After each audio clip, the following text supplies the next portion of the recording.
Hai Andika, guys di sini. Di video kali ini kita akan membahas sebuah controller, joystick atau stick biasanya kalian menyebutnya dengan harga yang cukup murah, cuma sekitar 200 ribuan aja. Semenarik apa controller yang satu ini di video kali ini akan kita bahas, tapi seperti biasa sebelum kita mulai videonya, buat kalian yang belum cuci tangan dulu. Kalau udah cuci tangan langsung aja subscribe channel ini, karena di channel ini kita akan membahas informasi menarik mengenai dunia gadget dan juga teknologi yang akan membuat hidup kalian lebih inspiratif dan produktif.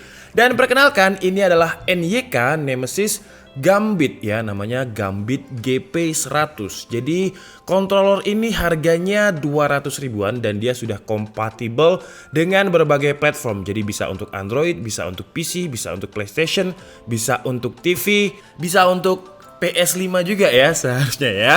Oke, jadi sebelum kita unboxing, kita coba lihat dulu untuk beberapa fiturnya. Nah, untuk NYK ini kenapa beberapa kali ini produknya kartu garansinya ditaruh di belakang ya, disolasi seperti ini. Jadi kalau dikletek itu kardusnya ikutan lepas. Jadi dia memiliki warna blue LED ya, bukan RGB. Kemudian dia wired 360 degree joystick. Kemudian USB-nya interface plug and play, jadi nggak perlu install driver. Kemudian untuk interface-nya USB dan plug and play, support analog, kemudian juga digital mode. Kemudian panjang kabelnya 2 meter. Untuk Windows-nya bisa kompatibel 7, 8, dan 10. Oke, jadi sekarang langsung aja kita buka, dan di dalam paket pembeliannya kita mendapatkan di sini udah kosong, jadi di dalamnya hanya ada ini ya. Oke, jadi inilah NYK Nemesis Gambit GP100, sebuah controller dengan harga 200 ribu. Nah, kalau secara desain sebenarnya saya suka sih ya, ada perpaduan warna hitam, kemudian di sini glossy. Jadi kalau kita putar seperti ini ada refleks cahaya yang sebenarnya terlihat mewah dan juga gaming looknya masih dapat. Cuman menurut saya yang agak terlalu rame adalah logo NYK Nemesis-nya yang terlalu besar. Kemudian di sini juga masih ditambah power gaming. Seharusnya sih NYK Nemesis-nya kecil aja di pojok atau di belakang, kemudian desainnya lebih still, lebih simple gitu, menurut saya sih bakalan lebih baik. Kemudian untuk tombolnya kita coba dulu untuk joysticknya.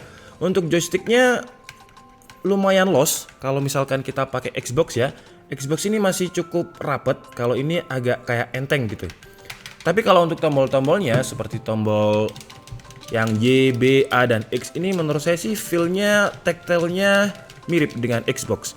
Kemudian yang menarik di bagian L2 dan juga R2-nya ini agak runcing ya di bagian sini. Jadi kalau misalkan kalian mengaksesnya dengan dua jari seperti ini, itu bakalan ergonomik, jadi lebih mudah diakses. Dan kalau misalkan kalian main game tembak-tembakan itu lebih mudah aja kayak gini. Set, set, set, set.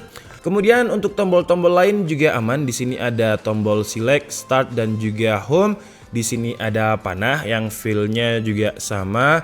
Gripnya ketika dipegang ya di bagian belakangnya ini kasar, jadi tidak seperti permukaannya bagian depan yang glossy, tapi glossy-nya ini nggak nempel dengan fingerprint loh. Jadi kalau kalian lihat tangan saya ini padahal udah mulai basah, seharusnya sih gampang nempel. Coba ya kalau misalkan Xbox ini sets, nah ini juga nggak akrab dengan fingerprint. Tapi ini yang menarik, dia glossy tapi nggak nempel dengan fingerprint.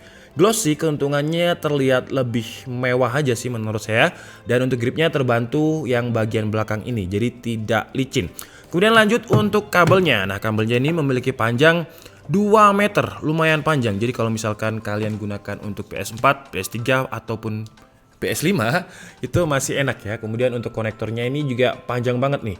Jadi kalau misalkan ditancapkan seharusnya sih aman. Dan sekarang langsung aja kita coba untuk nyalakan dulu untuk blue LED-nya, karena saya penasaran maksudnya apa sih blue LED ini.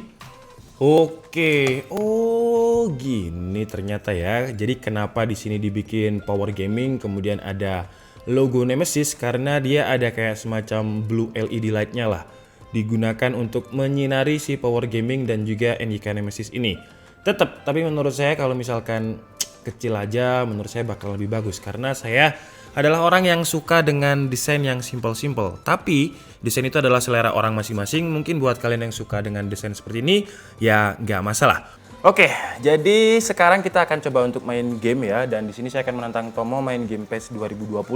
Saya pakai stick yang harga 200 ribu dari NYK dan Tomo pakai Xbox. Kalau nggak salah Xbox itu saya beli 800 atau 1 juta, saya lupa. Nah, kalau misalkan saya menang, berarti stick 200 ribu aja udah cukup. Ayo Tom. Mas. Oh, enggak gitu jenengku. Oke, siap. Karena alasan nanti kalah. Untuk tombol-tombolnya dan gripnya menurut saya dengan harga 200.000 nyaman loh ya kalau digunakan untuk bermain karena dia nggak licin gitu gripnya. Aduh. Srotot. Kalau misalkan kita nyeleding ya. Kalau misalkan kita nyeleding dia ada vibratornya.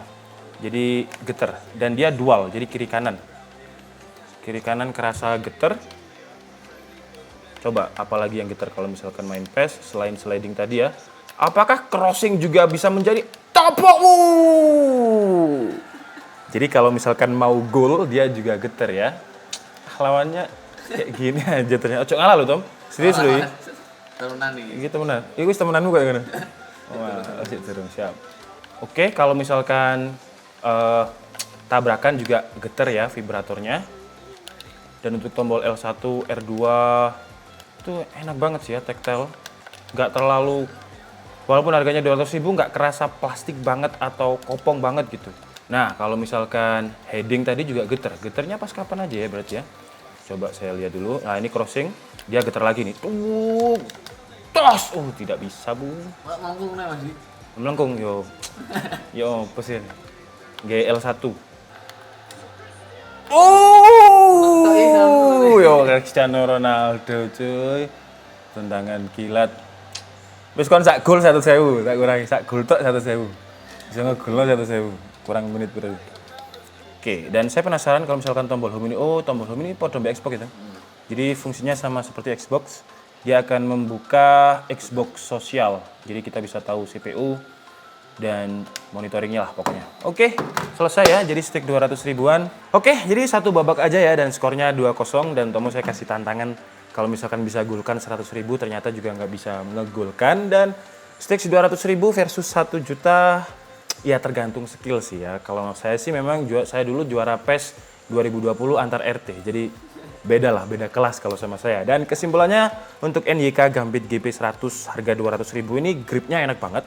Kerasa solid banget, nggak plastik banget kayak kontrol yang 80.000 kopong itu enggak. Ini kerasa solid dan feel-nya juga mirip seperti Xbox kecuali analognya. Analognya ini agak kurang rapet, kurang solid gitu. Kalau Xbox itu bener-bener pakem gitu analognya. Tapi selain itu untuk tombol-tombolnya aman, gripnya aman, tombol-tombol lain enak. Oke, jadi mungkin cukup segitu aja dan kesimpulannya dengan harga 200.000 menurut saya worth it banget untuk sebagai controller. Kekurangannya adalah dia belum wired, masih kabel, tapi 200.000 minta wireless juga agak kurang ajar Bu ya. Kalau misalkan kekurangan lain menurut saya adalah desainnya. Desainnya ini terlalu birunya ini terlalu biru gitu. Kalau warnanya mungkin bukan biru karena biru dipadukan dengan orange menurut saya agak kurang gitu. Kalau misalkan putih, menurut saya akan lebih bagus. Dan dikit aja, nggak usah banyak-banyak karena biar terlihat lebih simpel. Oke, jadi mungkin cukup segitu aja video kita kali ini. Saya minta maaf kalau ada kesalahan dalam penyampaian informasi. Seperti biasa, kalian bisa mengkoreksinya di kolom komentar. Saya Niklas Rebudi, and see you on the next video. Bye-bye.